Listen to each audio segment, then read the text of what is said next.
Mchungaji Shomo. Marhaba, habari yako bwana? Niko vizuri, upo vizuri? Niko vizuri, Mungu anasaidia sana. Mchungaji bwana, tuelekee kwenye michezo sasa. Young Africans bingwa wa Kombe la Mapinduzi katika mwaka huu wa 25 26, maana mashindano yalianza mwaka jana yametamatika mwaka huu na Young Africans ndiyo mshindi wa kikombe hicho. Kwa namna ambavyo umeitazama fainali, mchungaji, wewe nini ambacho umekiona ama tathmini yako ni ipi katika dakika zote ambazo umezishuhudia?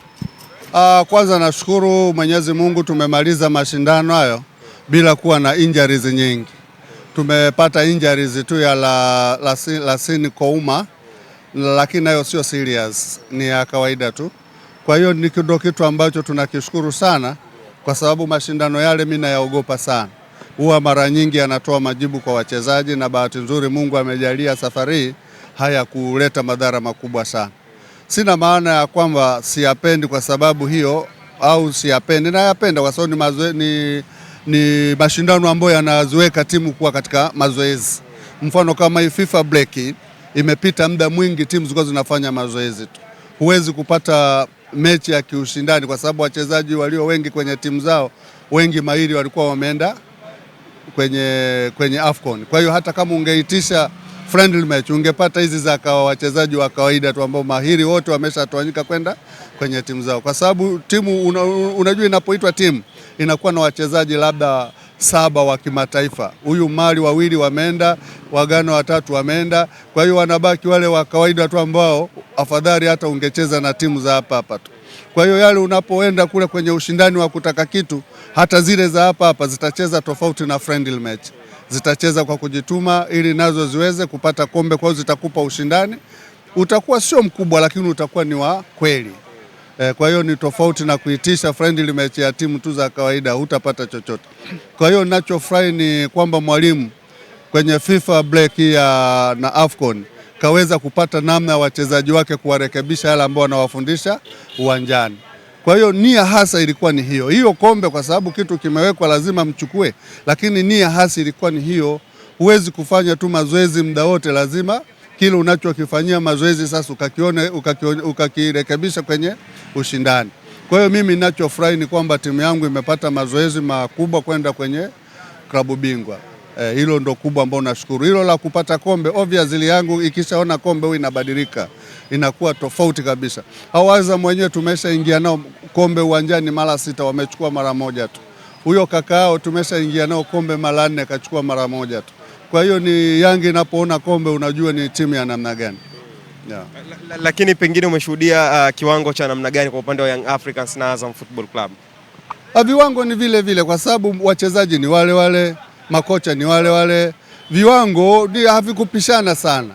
Havikupishana, ni viwango vile vile ambavyo tunavizoea vya timu hizi. Hakuna timu iliyocheza chini ya kiwango.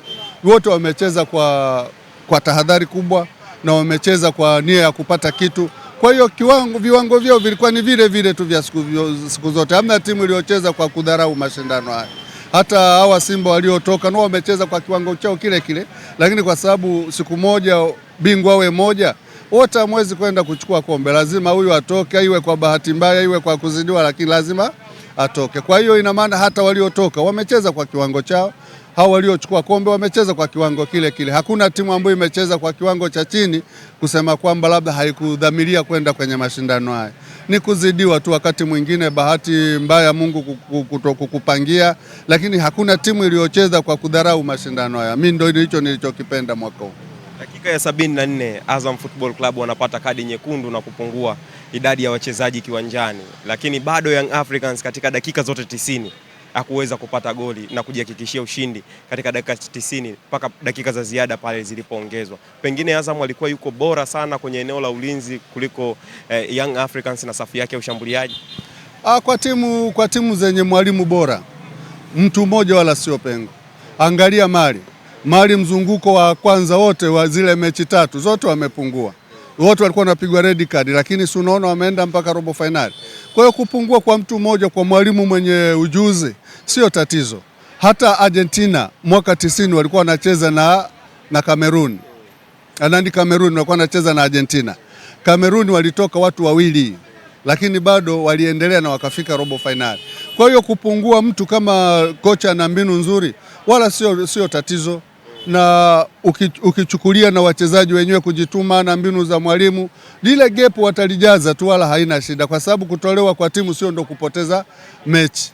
Kutolewa kwa mtu sio kupoteza mechi. Mtakuwa na ziada tu ya kuziba ile nafasi yake, lakini lazima mtapata ambacho mnakitafuta. Kwako mchungaji, nyota wa mchezo alikuwa ni nani kwa upande wako binafsi ambavyo umetazama mpira? Mimi kwa upande wangu ningependa kama angepewa Manura, kwa sababu kafanya save sana, lakini sasa sijui wanaangalia nini. Lakini hata yule bwana pia kupewa man of the match sio mbaya, kwa sababu toka amekuja Yanga hajawahi kucheza kiwango kama kile. Kwa hiyo mimi nafikiri sio mbaya Manura kupewa ugolikipa bora wa mashindano yote, sawa. Kwa hiyo wamejumlisha zile zote, wamekuja kumpa na hii ya fainali, kwa sababu kama ingekuwa ni hivyo angechukua Msheri, kwa sababu Msheri hajaruhusu goli na timu yake kaisababishia ubingwa, kwa sababu yeye ndo aliyotoa penalty ya kwenda kuchukua kombe. Lakini nafikiri wameangalia ndani ya dakika 90, sio huku kwenye miguu 12. Kwa hiyo mimi nafikiri kupata yule Barakonte ni sahihi tu, kwa sababu kacheza kwa kiwango kikubwa sana na alikuwa hajaonyesha kiwango hicho toka amekuja Yanga. Kwa hiyo naye kwa mtu kajitoa namna hiyo, inastahili apate pongezi, apate zawadi. Unajua mtu yote anayejituma lazima apate stahiki yake.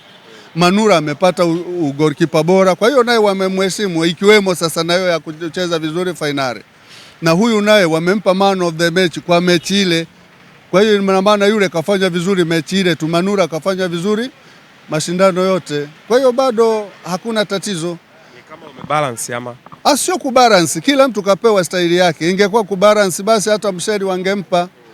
Kwa hiyo sio kubalance. Wale waandaaji wa mashindano na waandaaji wa tuzo wameangalia hizi sifa, huyu zimekizi hapa, huyu sifa zake zimekizi hapa, basi wanapewa.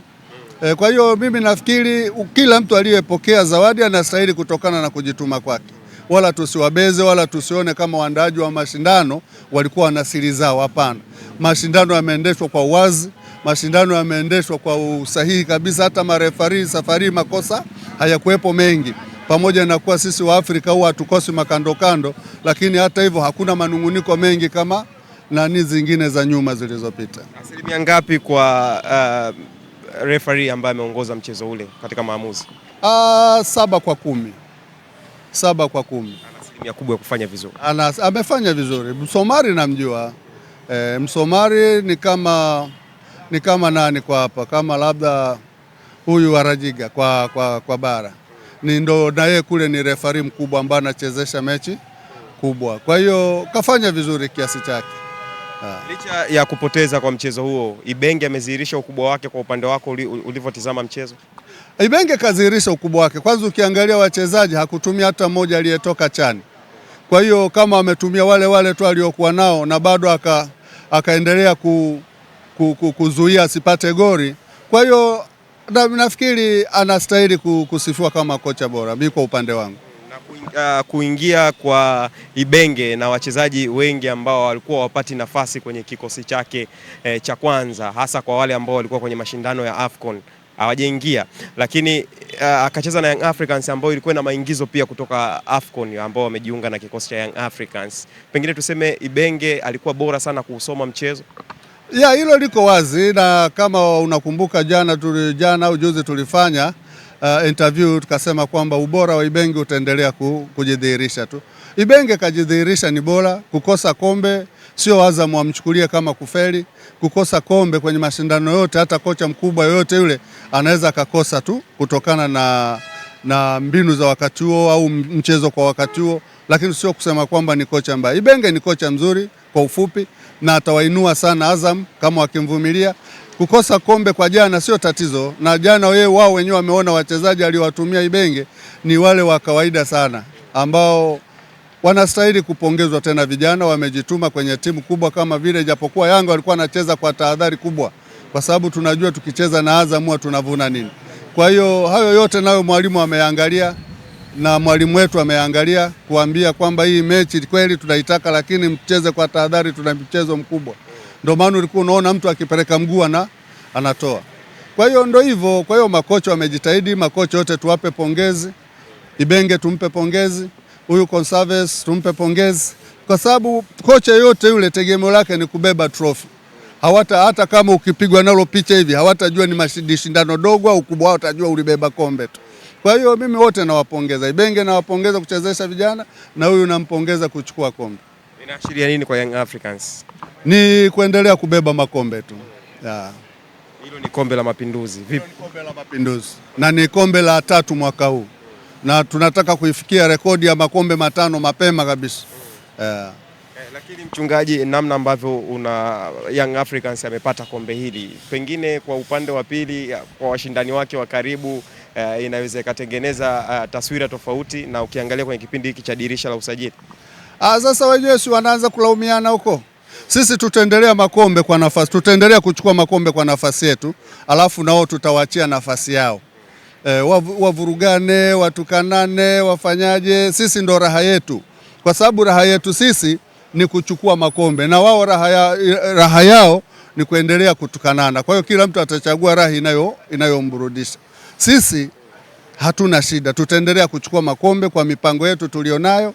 Sasa wao kama wamechagua kwa upande huo, wacha tu waendelee na upande huo. Sisi tutaendelea na upande huo wa kujidhatiti. Ndio maana unaona tunasajili wachezaji, pamoja na kuwa tuko bora, lakini bado tunaongeza wachezaji wengine walio bora.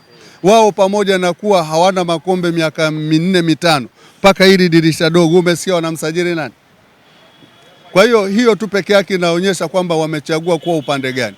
Kwa hiyo mara nyingi waspendi sana kuongelea hao, kwa sababu naona kama ni kumsema mtoto yatima, na sisi watu wa dini kumsema mtoto yatima ni kumzidishia machungu.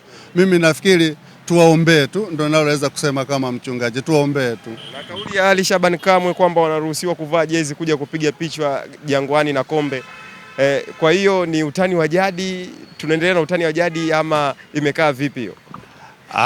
Sasa hiyo utani wa jadi kwa Simba Yanga ikosekani, na mtani wako huwezi kumpangia cha kuongea, mradi tu asivunje sheria. Kweli waje navyo, ila sasa na mimi naongezea, washirishike, wapige tu, wasirishike. Wapige picha? Wasirishike, wakae nalo mbali kama mita 1 hivi, wasirishike. Wasirishike. Hilo ni la kwetu. Wao waje wapige tu picha, waondoke, wasirishike. Hiyo ndio mimi nawaambia. Ali Kamwe, kweli umesema waje, vitambulisho siji na nini wakitimiza, lakini sasa sharti la mwisho kabisa wasirishike. Yaani picha wapige lakini wasirishike. Hilo ni la kwetu, watashika la kwao. Shukrani mchungaji. Asante sana.